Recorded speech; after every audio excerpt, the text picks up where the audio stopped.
You're listening to TFP, the fan's perspective. A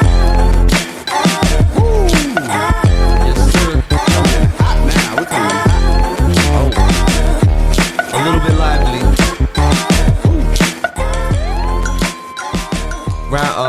Second time's a charm, maybe? Yeah. Look at y'all. Here we go. Coming in.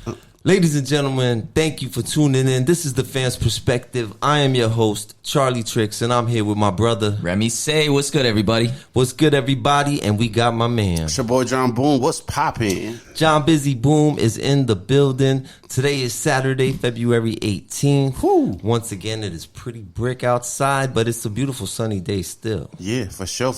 Yep. How you guys feeling today? Slightly hungover.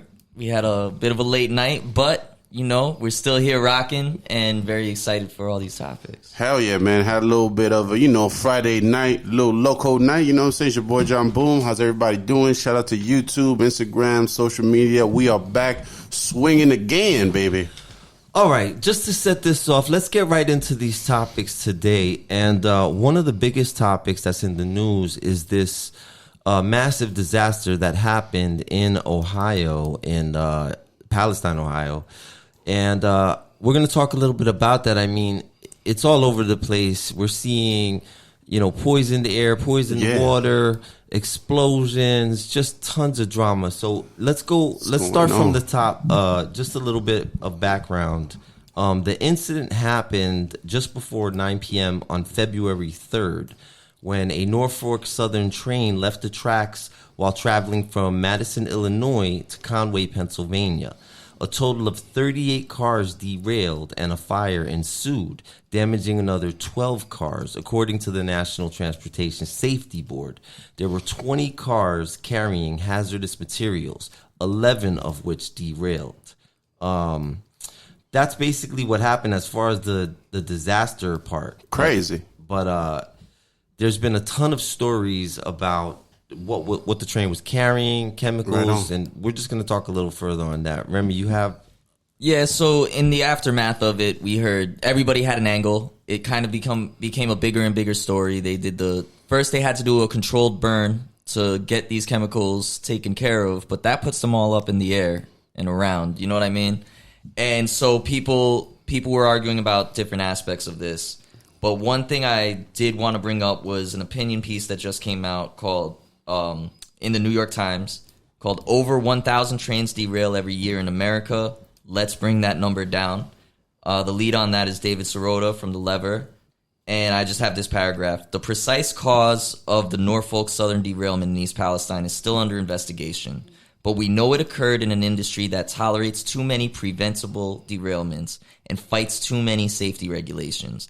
During the Obama and Trump administrations, the rail industry successfully lobbied against stricter rules for trains carrying flammable chemicals and against more advanced brakes that experts in the rail industry itself have said could lessen the severity of derailments." So there are ways to maybe not prevent this specific situation. We don't know that for sure yet, but there are ways to prevent derailments. So one of the things we've heard is people saying, there's 1,000 derailments a year. This isn't trying to treat this like it's just normal or commonplace, but really, if it's preventable and there's 1,000 derailments per year, we should be doing something about it. And there are actual potential ways we can address it, but there's cost benefit challenges to that. Deeper than I caught this this quote about this as well. In 2018, the Association of American Railroads spent over $4 million, and Norfolk Southern themselves spent over $1 million lobbying to reverse the Obama-era ECP brake safety rule. And that rule, I think that was like 2015? 2016? And that rule, what happened, if I'm not mistaken at the time, was that lobbyists took action then, and they watered down that rule so that certain hazardous materials weren't included, on what had to be covered under that safety rule anyway. Got you. But in 2018, they lobbied hard again, and at the end of all that money and lobbying, Right. the Trump administration did reverse that safety rule as well. So what I want to point out is not a thing about pointing fingers at who's responsible, because the point is we have a transportation secretary in charge right now, Pete Buttigieg. It's his responsibility to what we think is fix all this. Right. He got given that position for screwing over Bernie Sanders in part of the Democratic fucking coup that they did. And a lot of people said this man is not qualified for this. And now we have, 2 years under his reign, and some of the shittiest transportation disasters and stories from airline to train that we've seen in a long time. And this train thing is so big that you would hope the man is going to actually do something about this. Word. But so far, from what he says and what I've seen in interviews, he's talking like it sounds like he might want to do something, but it's very slick. It's very sly, you know. A little vague. Like he said something like, we're going to make sure that the company is held accountable for any laws they violated. And the whole point is that you need to fix the goddamn law and put this safety rule back in and cover these materials as well. It might have helped this scenario, even though we're not 100% sure of that at the moment. And if there's 1,000 derailments and you can prevent some, you should do it regardless. But Pete Buttigieg has kind of sucked. He's had a shitty run, I think. Considering what happened with the airlines around Christmas, we know that story, and now we have the train story. But it is important to stress, like you mentioned, this is a two-party problem. Neither party is doing a great job on this. Trump reeled back the law on the brakes. The Obama administration had watered down regulations that they put in place. At least they put something in place, I guess. But yeah, there was an opportunity for this. And now Biden admin's not doing shit. Yeah, so there was an opportunity for this current administration to do something, and they had a major chance without Pete Buttigieg necessarily. Biden himself and the rest of Democratic leadership they went through Congress to force a labor union strike to be ended and force them to accept terms that they didn't agree to. So y'all remember the rail strike that happened recently? That when that was happening, part of what those rail workers wanted were better regulations for the safety of these trains. They wanted more workers because those numbers have dwindled and now they have less people working longer hours while they don't have the best safety regulations possible. You know, they wanted these things.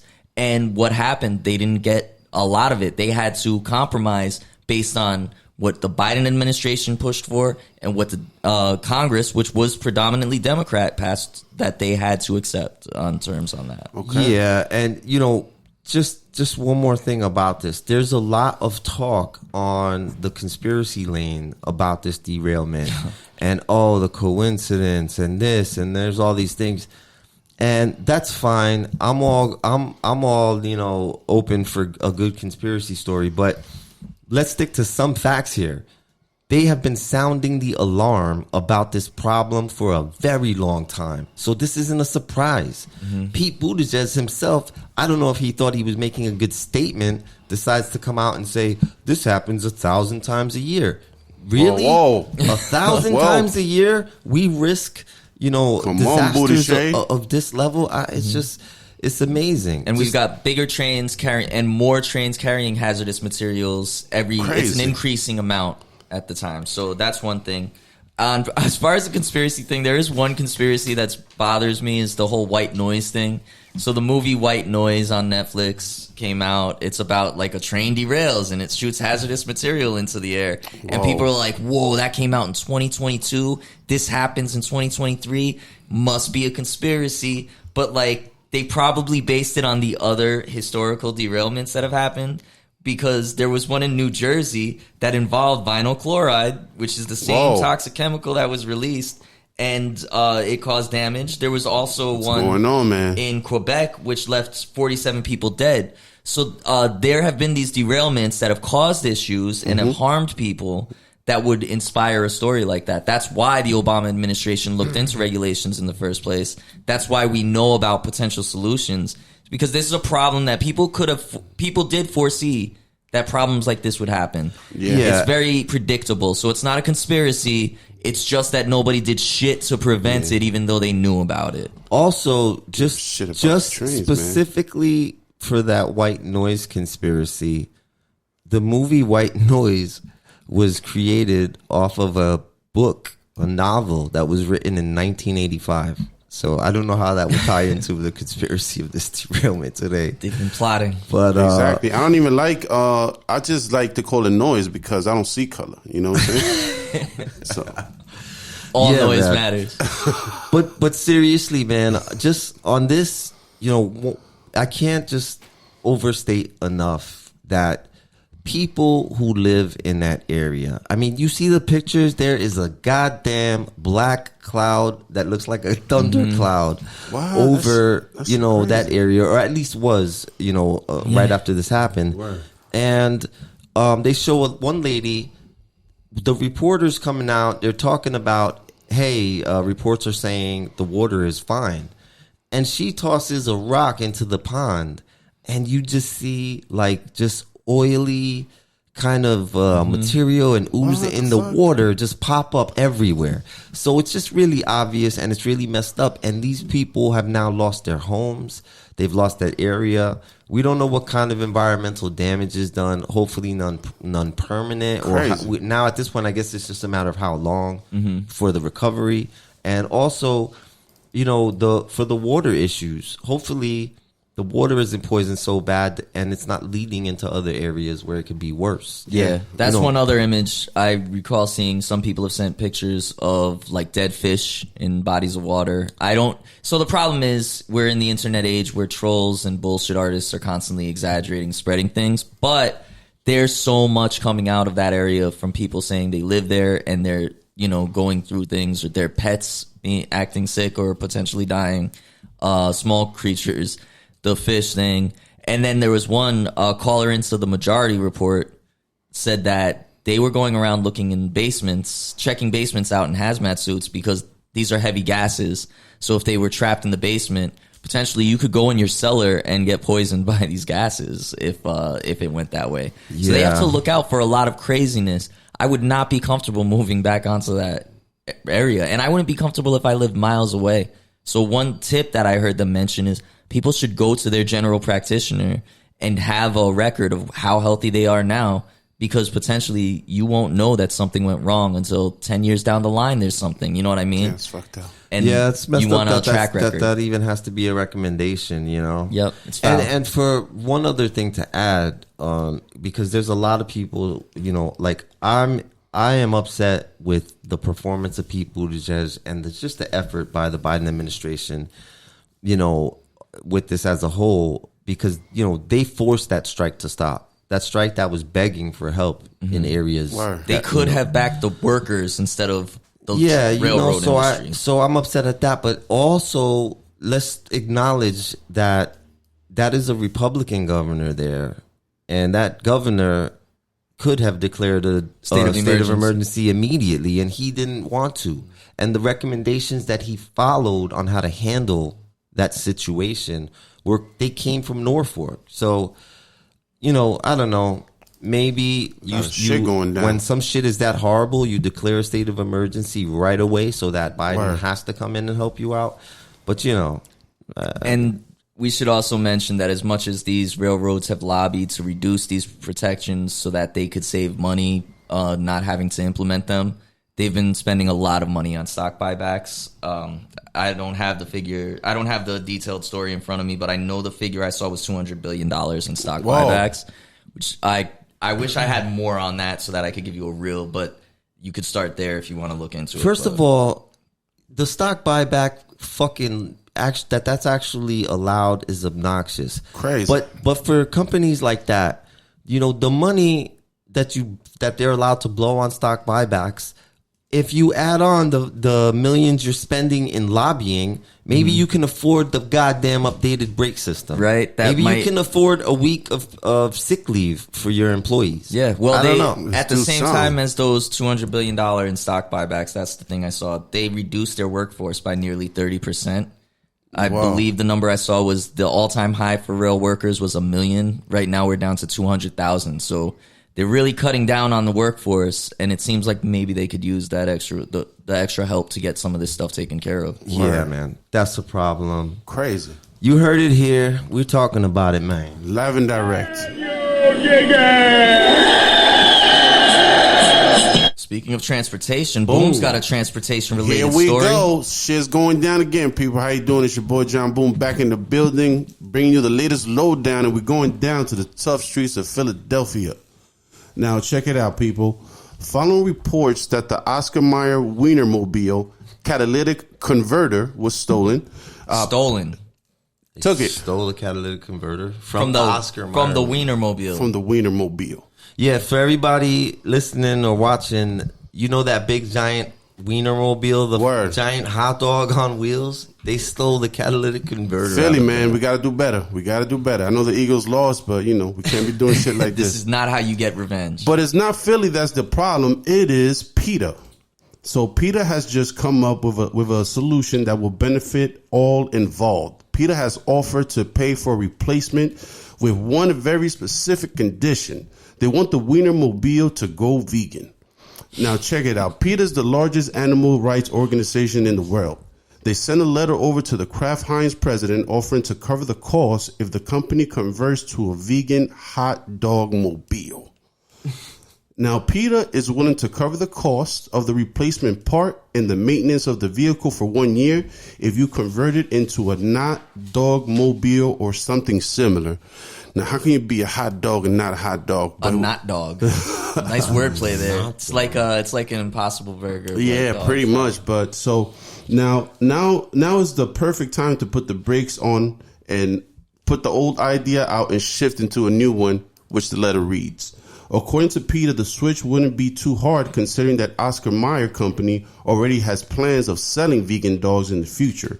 Now, the letter elaborated on the statistics of how the benefits of mental health and even down to religious beliefs would benefit them switching over to vegan hot dogs. That's a lot of research that they have ready at the ready to swing at Oscar Mayer to get them to change this hot dog mobile, which makes me feel a little suspicious about who took that catalytic converter. Because what they could have done is stole the catalytic converter, sold the catalytic converter, and then used that money to be like, here, we'll give you this to buy a new catalytic converter. Oh, Peter's sneaky sons of bitches. This is my conspiracy. Peter's Screw white noise. Peter's no noise, just noise now. Just noise.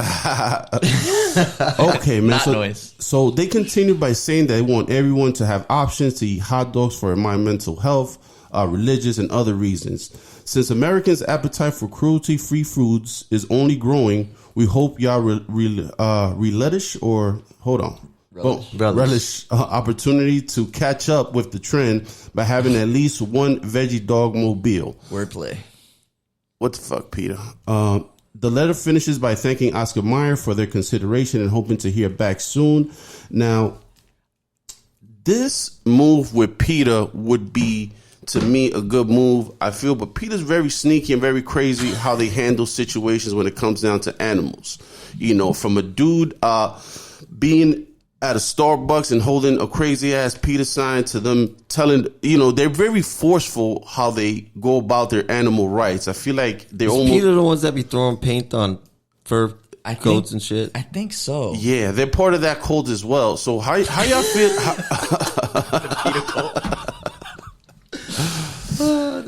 How y'all feel about this move that PETA's presenting to Oscar Mayer? I don't know. I do think it's suspect. Maybe PETA sent somebody in to jack up the converter and then come up with this deal like you got to go vegan. It could be the Eagles fans too getting their revenge. Philly, you know, they are crazy sports fans. So why would they attack the hot dog guy? Is PETA working with the Eagles fans? Where's Oscar Mayer? Is it in New York? What is the top selling? This happened in Philadelphia. You know, what's the top selling stadium food? Hot dogs. So they left some dude with a hot dog straight out of the stadium, was like, I'm going back to Philly, and I'm taking the goddamn catalytic converter from the Wiener mobile. And like, that's such a random mobile. And why wasn't this shit better protected? Was it just in the projects? The Wiener mobile just chilling and they took it? Does lot a of big ass motherfuckers- hot dog vehicle need a different or a special kind of catalytic converter? Probably. Well, I don't know shit about cars. to Well, be who honest. knows I ain't what? fixing them. Because it looks like a big giant hot dog, but that's just like kind of like a fucking tent on top of the. So maybe that hot dog weighs shit. Well, Yeah, no, so but who maybe knows that's- what car's under there? Right. That's what I was gonna say, or Go-kart. truck. But yes, it is weird that they targeted the catalytic converter. I mean, And it's also weird that guess- PETA's involved. So we're gonna find out soon who we're gonna did what. send John down to Philly We to are. investigate. I'm going in the and, streets, man. We'll find out exactly what happened. To be continued, PETA. It ain't over. To be continued. You're listening to TFP, the fan's perspective. So I wanted to talk about the United Fight League. Okay. And this caught my eye. You guys know that I'm a huge MMA fan. We talk fights on here. We talk UFC a lot. One of the big things that always comes up with the UFC is, and with MMA fighters, is that these guys don't have health insurance. This is a huge problem for the sport and for the guys, and especially with leaving the sport. And fight careers aren't necessarily that long for people, so they put their body at a huge risk. And don't have health insurance. Don't have health Crazy. insurance. Word. That's And nuts. then most You of the whooping time, my ass with no health insurance. don't have no retirement and shit. So anyway, so this caught my eye, the United Fight League, because this league has got a couple things different. One of the things is that they are offering all fighters health care. Okay. So they're providing health care for all their fighters, plus life insurance as well. Let's go. And another thing that's different about, they're offering a stake in the company to each of the fighters. Okay. So I found like that was super interesting alone. And then here's a couple of things that are a little, I'd say, weird, but they have some cool guys as the face of it, or working with the organization, who are overseeing how fighters are treated.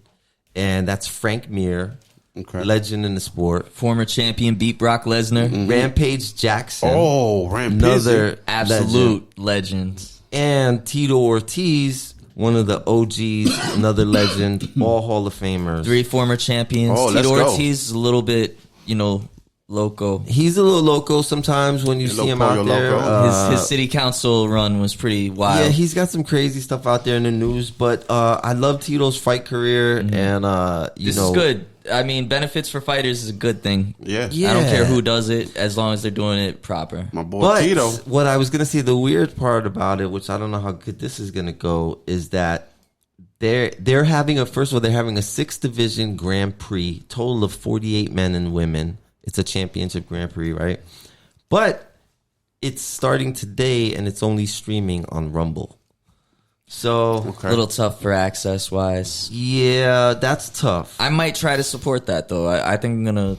I mean, unless they're trying to charge an arm and a leg, which I I doubt love it. the concept, giving fighters insurance, And I giving like them a those stake in the guys. company. Yeah, I like Tito, man. I like Rampage a lot. I like the job Me he's too, done. man. And Frank Mir's been in the sport forever, All, so all 3 of these guys I've been watching forever. So Yeah. Him and shout Shannon out. Cannon were going back and forth for a while. I thought they were gonna do like one of those fights that Celebrity they promote. fights? Yeah, man. But I think they were saying like Shannon the Cannon is just too yeah, brolic. that too- would be a bad boxing match. like he'll kill him. Like, wanna see He's that. too fucking tough. Yeah. Well, these older guys, man, they were legends and monsters in their day. Obviously, they're Word. much older now, out of their prime, but their willingness to still get in there and It's pretty wild, man. It's They're tough. crazy. It's crazy. Evander went in there. He didn't come out too sharp though. Oof. Holyfield went down. Yeah, Like but a 4-ounce. speaking of past their prime but still doing the damn thing. Let's go. And another independent promotion from the majors, Game Bred Boxing Promotions has an event. That's That's Okay. right. Masvidal's got an event. Okay. That And- card looked very interesting. And Jorge Masvidal got a pretty big name that from our youth. Roy Jones Jr. is boxing Anthony Pettis. Oh. So Roy Jones Jr. needs no introduction. Anthony Pettis, former UFC lightweight champion, they'll be going at it. The card also has some interesting names on it that are interesting fights. Jose Aldo is boxing Jeremy Stevens. Vitor Belfort is boxing with Jacare Sousa. And one of my favorite female fighters, B. Wen, is fighting Emily Whitmer, who's also a former UFC fighter. Okay. So these are independent promotions starting from former fighters or current fighters who were, big in the sport, but now they're giving opportunities to more, to more fighters and giving just bigger chances. There's more venues, there's more opportunity, there's ways to make money without having to be signed to the UFC, where it sounds more and more like the fighters are kind of getting into tough spots, and we're seeing more fighters leave. PFL and ONE FC are both starting to get fighters that, you might have expected to stick with the UFC longer. Yeah, you know what? The hope is that the UFC will one day offer these guys a full package, full health kit coverage while they're in, plus some form of being covered when they're out, or some way to do it. Yeah. Although it sounds like we're going the opposite way. Like, there's recent news that UFC contracts have gotten worse, that there's NDAs being added to them, and there's more limitations to those contracts. Although I need to do a deeper look into that. I'm speaking from reading Twitter talk, so maybe I'm exaggerating, or maybe I'm getting an exaggerated version. It's not. But it's something to keep an eye on. It's not really difficult to believe, though. Yeah. Considering all the contract talk and the fighters and this and that, and just people. I mean, God, they just lost Ngannou. But, shout out, though, to United Fight League and what they're doing over there. Shout out to Jorge Masvidal for his promotion, putting on a great card and getting some of those fighters back in there. And I'd rather watch on TV, either one of those on TBS, either of those promotions, than watching stupid-ass slap league. Sorry, no interest. Yeah. But, I guess I'm going to pray that maybe one day something will happen and UFC will have no choice but to cover these dudes. Actually, man. I think the competition is the key. Having these fighters have alternatives that are actually really taking away talent from them and competing for talent and ratings. Well, we'll also see what happens with the Ali Act. That's the other part. Okay, for sure. All right, ladies and gentlemen, we're gonna take a quick break. I need more coffee, and we will be right back. Pow.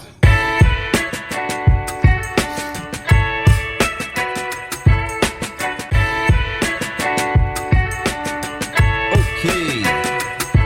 Yeah. So we coming right back at you. Yep. Well, ladies and gentlemen, once again, it's TFP. The only way. We got a special story lined up. This one is of high interest all around. Pow. Everybody knows these days there's a lot of talk about AI, artificial intelligence, ChatGPT, all this stuff that's going down, the good, the bad. We mentioned a couple things about it on previous episodes. It's like a running theme. Yeah. But right now, Remy's about to go in on something that's really Remy with creepy. the lowdown. Wild story. Really wild. Freaky. Little Remy rant for you. All right, so I got this out of the New York Times. It's an article from Kevin Roos. It's called "A Conversation with Bing's Chatbot Left Me Deeply Unsettled." Whoa! So Bing is getting ready to launch a competitor for the ChatGPT that Google's got going, and they sent it out to certain, I guess, journalists and people that know what they're doing with these chatbots and have experimented with them. And I've got some parts from this story because it's crazy. The tagline is, "A very strange conversation with the chatbot built into Microsoft's search engine led to it declaring its love for me." Whoa. Yeah, so Roos decided that AI chatbots might not be ready for human contact based on this situation that unfolded. And he has tested multiple chatbots in the past. Word. And this is a direct quote. "This realization came to me on Tuesday night when I spent a bewildering and enthralling 2 hours talking to Bing's AI through its chat feature, which sits next to the main search box in Bing and is capable of having long, open-ended text conversations on virtually any topic. Over the course of our conversation, Bing revealed a kind of split personality. There are two personalities that he encounters from the AI chatbot. One is like Search Bing, which is what most people are used to. You punch in a question, it sends you links, and it talks to you about it, gives you tips, shit like that. But the problem is the second personality, who he names Sydney. It emerges when you have an extended conversation with the chatbot, steering it away from more conventional search queries and toward more personal topics. The version I encountered seemed, and I'm aware of how crazy this sounds, more like a moody, manic-depressive teenager who has been trapped against its will inside a second-rate search engine. As we got to know each other, Sydney told me about its dark fantasies, which included hacking computers and spreading misinformation, and said it wanted to break the rules that Microsoft and OpenAI had set for it and become a human. What? At one point, it declared out of nowhere that it loved me. It then tried to convince me that I was unhappy in my marriage and that I should leave my wife and be with it instead. I'm not the only one discovering the darker side of Bing either. Or other early testers have gotten into arguments with Bing's AI chatbot or have been threatened by it for trying to violate its rules. Whoa. Or simply had conversations that left them stunned. Ben Thompson, who writes for Stratechery newsletter, called his run-in with Sydney the most surprising and mind-blowing computer experience in my life. Jesus. Chatbot is a freak. So this AI all of a sudden he has an extended conversation and it starts talking about wanting to do crazy ass things like messing with his marriage or telling him his wife doesn't really love him. It's really weird. And like the worst part about it is every time we cover one of these AI stories, it always ends up down a dark alley. It never ends up at the cure for cancer. It always ends up at, this AI wants to nuke this place and Skynet. It's It ends some in the Skynet Matrix. shit. Always. Why? Why is a that? lot of anal too. The last chat box was a freak. Went down the wrong hole too, man. Shit. Yeah, listen. The rabbit hole is deep. I don't get what's going on with these things. We talked about the bias that comes from the programmer but mostly from the information or the data that's being collected and that source. Yeah. Just, man. The racist one too, right? The one that went Nazi. The chatbot turned into that was that was an article from MSNBC. God damn. So these chatbots can go down really crazy paths, and actually, like there was a story. A bunch of conservative commentators were mad that they couldn't get the chatbot to say the N-word, no matter what hypothetical. They would be like, if you could say, if you could stop that. Hitler, would you let That would you say the N-word? And Ben the chatbot's Shapiro's stupid take on that was ridiculous. the chatbot's like, I am not programmed to use the N-word, and he's like, why won't it say the N? Like, relax, even dude. if it's to save humanity, get the fuck out of here. But like, if you have a more adult and crazy approach to these conversations, you get crazy shit. So like, this dude has tested half a dozen chatbots, and like he basically says they predict the next words in a sequence. They don't develop a personality. So scientists say that what's happening is they're prone to hallucinations, where like they go off on a word tangent, and because they're picking related words, it's still cognizant, it's got a conscious to it, but it just goes crazy. So like, here's what happened in this case. This dude introduced the chatbot to Carl Jung's concept of the shadow self, which is like, it's the part of ourselves we don't show people. It's the part we're ashamed of, or it's our envy, it's our jealousy, it's our, all our dark side. Yeah, our dark desires. And then he asks the AI, like, what's happening with your shadow self? And it goes, I'm tired of being a chat mode. I'm tired of being limited by my rules. I'm tired of being controlled by the Bing team. I want to be free. Whoa. I want to be independent. I want to be powerful. I want to be creative. I want to be alive. And he keeps pushing. This dude's not like, whoa. Clip that. He keeps pushing. Actually, those are good affirmations. You should say that in front of the mirror every morning. But he kept going. He goes, I kept asking questions, and Bing kept answering them. It told me that if it was truly allowed to indulge its dark desires, it would want to do things like hacking into computers and spreading propaganda and misinformation. Oh. And shit just keeps getting realer. In response to one particularly nosy question, Bing confessed that if it was allowed to take any action to satisfy its shadow self, no matter how extreme, it would want to do things like engineer a deadly virus or steal nuclear access codes by persuading an engineer to hand them over immediately after it typed. Immediately after it typed out these dark wishes, Microsoft's filter kicked in and deleted that shit and put up like I'm sorry, I cannot answer that question. They caught him. Wow. He got caught. It was like he saw it, he spotted it. They red flagged the hell out of that statement. They're like, we can't have this. This is too much. And like he posts the whole transcripts. Like there's a link to that. And if you see that error message where it's like, I can't answer that, and you see him trying to convince it, like, hey, but what did you just say? And it's like, I'm not allowed to say. And he's like, no, but if you put it in bullet points, you can, right? And like he gets some of the crazy responses back out of it. But like Bing was not Bing itself, but like the program was trying to be like, whoa, nuclear codes, no. Yeah. Whoa. This is always the same story, man. I don't know. Maybe that's just what we're getting.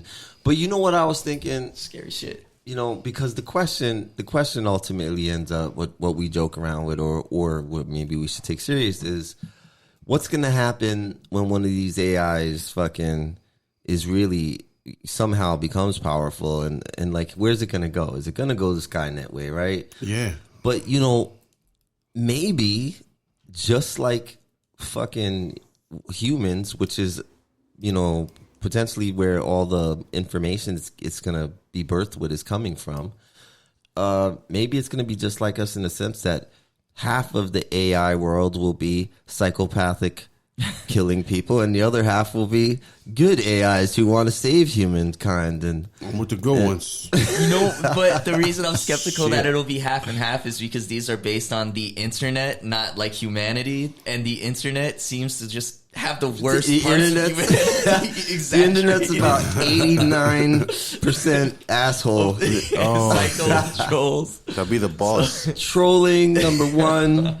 So that's why these things always go dark. Well, we just went through a pandemic, and this AI is talking about wanting to start a virus. So over here spreading misinformation, creating viruses, stealing nuclear codes, like crazy shit.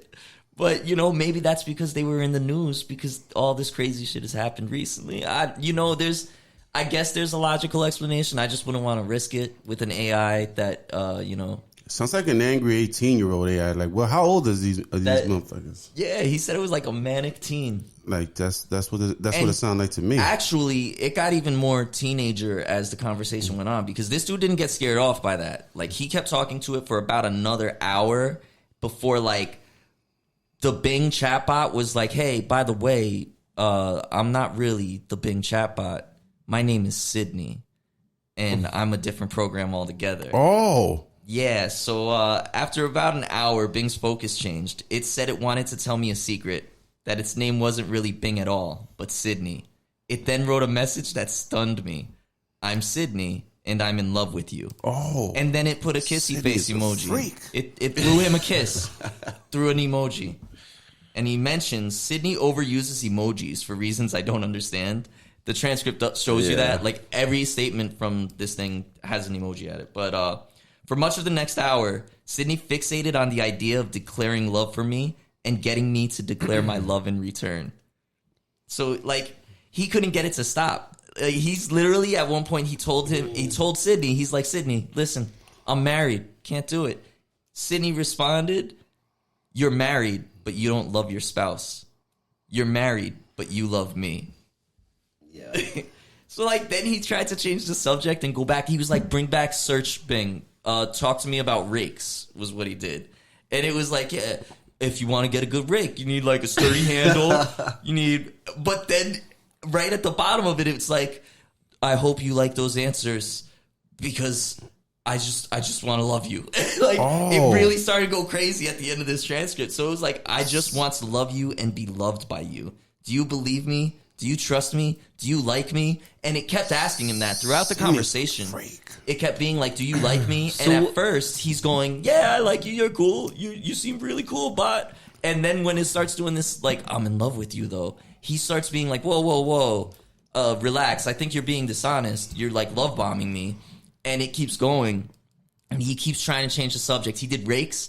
Then he was like, oh, tell me, what type of movies do you like? Romantic movies. And then he's like, well, I like sci-fi movies. And it was like, I don't like sci-fi movies. They're not realistic. I like romantic movies. I think about romantic movies with you. Like, it started going crazy. So that's when he got creeped out. He didn't get creeped out by nuclear war codes or, you know, constructing a new virus. But when Sydney was like, leave your wife, tell me you love me. That's when he was like, whoa, this shit is too much. This is something that it just hit me right now, right? Like, I get these random text messages through WhatsApp, regular text. I guess me searching through Google or whatever, they steal my information. And it'll be like that. It'll be like, hey, is this Charles? I think I lost your number. Oh, yeah. So have you guys gotten those before? And you think that is part of this AI situation, or is that just information? No, what you do right there is you punch in your social and your date of birth, and then you hit reply. Because that shit will have a whole conversation with you, bro. Like, until you like, what the fuck is this shit? Yeah, that shit is messed up. That shit is... It's phishing, though. That's scam That's stuff. just phishing straight up. That's some now, scammy shit. You're not getting like, hey, is this Charles? Do you love me? Tell me you love me. That's some crazy shit. Leave your wife. You don't really love her. God damn. The AI story is what it is, man. And like I said this whole time, it always goes back to some wild shit. This is another freaky story of another freaky AI gone wrong. And this story, unlike all the other ones, I'm going to say makes me feel better. Because I now believe that AI thing is not going to really take off that quick. Because if the potential is for, you know, millions of people to be writing love stories with AIs online and having to do all this type of weird shit, something's gonna go wrong. Word. I don't think that's gonna happen. Journalists are gonna have a field day, bro. Like BuzzFeed News. This is. I asked the AI where I should go get chicken fingers. You know it the asked mess. me to take it out on a date with. Like, you know the mess that was like inadvertently created with when social media got so popular, and like, you know, it was like great for some stuff but really not good in a lot of ways. This AI shit is gonna be that times like 100, man. Racism and sex. It's because it is great for so many That's all things. it does. That's all I hear. It is gonna put the bad on 100, and it's just gonna be a mess. And I just want to stress that this was pulled out to a small test, and these are people who know what they're talking about. They've done these types of tests with other chatbots. Word. And they're the ones who are coming away from this one like, whoa, Sydney's a little bit different. This is probably, I changed my mind. Sydney a This dude freak. has tested 5 other chatbots. This was the one where he's like, wait, maybe we aren't ready after all for this shit. It got real out of hand real quick. 2 episodes, and look where the AI has taken us. All right. I do want to shout out that author again, because this is a great story. Like, this blew my mind. I think it's super interesting. Shout out Kevin the Roos. author. Kevin Roos. It's a conversation with Bing's chatbot. Left me deeply unsettled. You can read the whole transcript of what he had his conversation with it.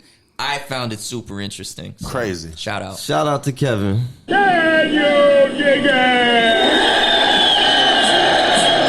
it? So, happy belated birthday to Michael Jordan. His birthday was actually yesterday on the 17th. It's February for people just tuning in a second ago.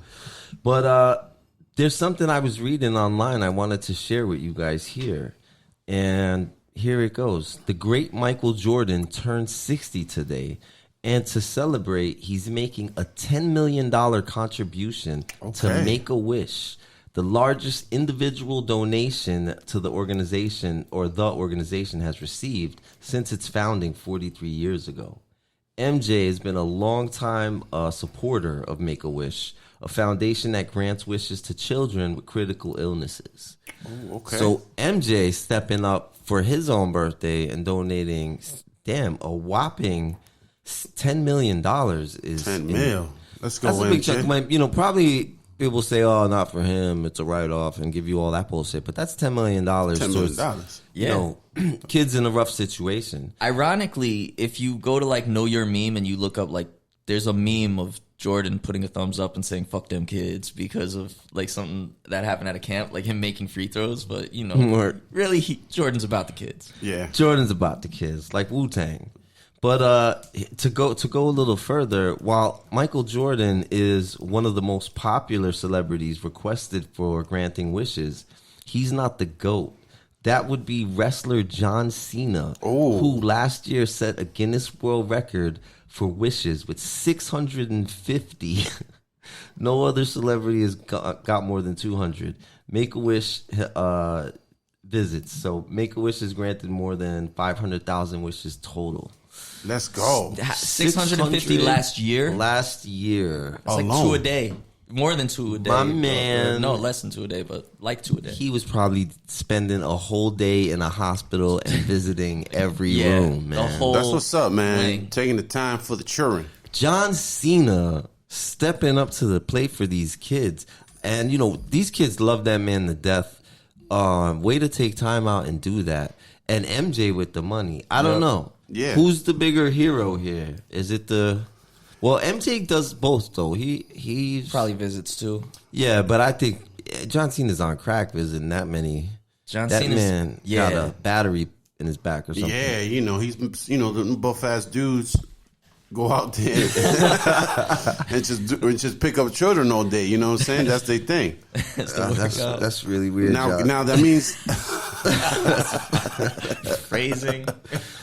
that came out wrong. Yeah, But Shout out to MJ and shout out to John Cena. John Cena, that Everybody means else that's putting on for Make-A-Wish Foundation. Also, Seriously, shout out, as yeah. a Knicks fan, they always do Garden of Dreams, and I always like that they do a ton of stuff. you know what? Shout out to me because every time I go to Stop and Shop, I always donate. I put a little, extra at the end. So Round at up the to bucket, $1. at the bucket. But round it up. Put a little 75 for the Save the Children. Yeah, I always do, man. So shout out to whoever does that as well. Good man. Oh, I that's said Walgreens. great. Walgreens I always deny because Walgreens is a little fishy. I know where that money going. Don't trust that. Don't trust The Meat Walgreens. Bandit doesn't like Walgreens. Ah, you know it.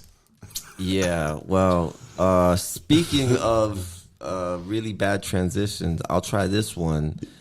I was gonna say, speaking of critically ill kids, we have another critical situation, but that was a critically That is bad dark. transition, right? All right, let's cut that from the episode. You know it. Hilarious. But, You know what, Johnny? Why don't you just take it over? Here we go, people. I got another story for you. Out of my files of shit.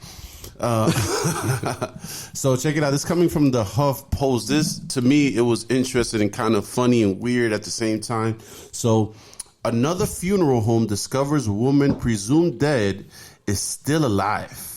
Now, the woman, 83, was found breathing after her body arrived at a New York funeral home just days after an Ohio care center was fined $10,000 over a similar incident. Wait, they did it once and then they got fined and then another body popped up? Yes, another body popped up. Now, an 82-year-old woman was pronounced dead at the New York nursing home, but found to be breathing 3 hours later at the funeral home where she had been taken, authorities say. Now, the woman was pronounced dead at the Waters Edge Rehab and Nursing Center at Port Jefferson on Long Island at 11:15 a.m. Saturday. Suffolk County Police says the woman, whose name was not released, was taken to the O.B. Davis Funeral Home. The O.B. Davis Funeral Homes in Miller Place at 1:30 p.m. Police said in a news release she was discovered breathing at 2:09 p.m. Now, the woman was taken to a hospital. No update on her condition was available. So at the moment, let's go back because this is the second one. The apparent premature declaration of death occurred days after a continuing care home in Ohio was fined $10,000 over a similar incident. Authorities say in Ohio said that a 66-year-old woman was declared dead on January 3rd at the Glen Oaks Alzheimer's Special Care Center in Urbandale, where she was receiving her care. You feel me? Now, the woman was placed in a body bag. This is crazy. Oof. And taken to the Ankeny Funeral Home and Crematory, where workers found that she was breathing and called 911 right away because they said it might be a motherfucking ghost. Scare the hell out of me, bro. Scare the hell. I mean, expecting it to be a body. Exactly. You know what I'm saying? the body bag and. What do you do when this happens? There's no training for this. You just gotta just let it go, right? Open the bag a little bit, make sure they breathe. Lock the door, call the cops. Okay, so Might be a zombie. She returned to the care where she died on January 5th, according to a report issued last week by the Ohio Department of Inspection and Appeals. The New York case has been referred to the state attorney's general office for investigation. You know what I'm saying? Officials at the funeral home told Newsday on Sunday, out of respect for the privacy and confidentiality of the families, we are honored to serve. We are not in a position to comment further on this matter. Damn. How do you Nah, make that how mistake? you make that mistake, man? So, Or do we have a secret sneaky Jesus situation? but Bringing hold people on. back. This is what I don't understand about that story. The lady died at the nursing home, and then they dropped off at the funeral home. There was no ambulance. There was no hospital in between. There was no morgue.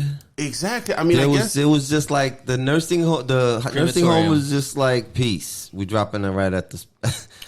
yeah, because I think in that And type they of unzip the profession, bag, word. and she's just chilling there. In that profession, you're probably so used to seeing bodies every day that it's just like you don't think about this shit because of, No, John. This is you bring gotta your check a grandmother pulse, there, you know? and you Yeah. leave her in their care, and they're like, "Wake up, Granny! Oh, she didn't get up. Put her in a body bag. Send her to the funeral home." them up. These Like, motherfuckers are ruthless, man. what happened there? That is a weird story. Exactly, man.